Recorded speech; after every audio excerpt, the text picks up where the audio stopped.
Почитувани, филмските изјави на премиерот Христијан Мицкоски дека платите растат по 11, 12, 13% на месечно ниво се најголемото подценување и навреда за народот.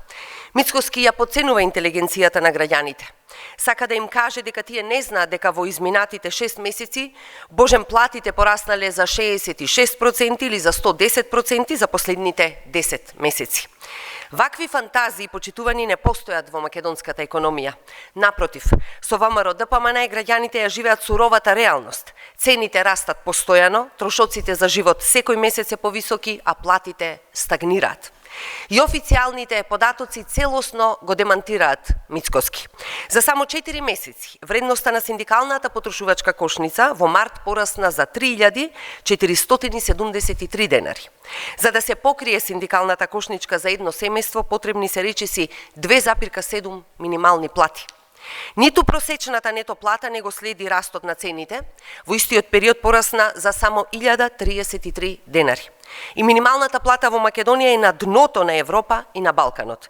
Во Босна и Херцеговина, почитувани, минималната плата веќе е 511 евра, во Србија 500 евра, во Црна Гора 600 евра и 800 евра. А владата на Мицкоски не дозволува минималната плата да се зголеми на 500 евра. Наместо тоа, работниците добиваат трошки, леп и сол. Додека за функционерите на ВМРО ДПМН почитувани има луксузни возила, приватни авиони, папаја и манго на државен трошок.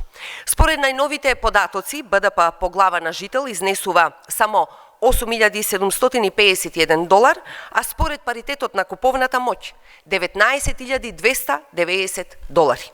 Тоа е далеку под европскиот просек и доказ за катастрофалната економска состојба.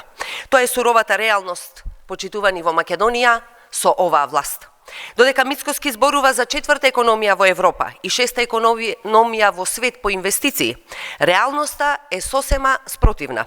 Македонија е четврта во Европа, но одзади, на листата на најсиромашни земји. Филмовите на Мицкоски не ја хранат сиромаштијата, не ја плаќаат потрошувачката кошница и не им носат подобар живот на граѓаните. Таква е реалноста. Трошоците секојдневно одат нагоре, а приходите не го следат тој раст. Македонија буквално тони во сиромаштија. Наместо Netflix филмски изјави, владата треба веднаш да ги покачи платите и да ги прифати предлозите на СДСМ за зголемување на минималната плата на 500 евра и покачување на платите во сите сектори. Ви благодарам.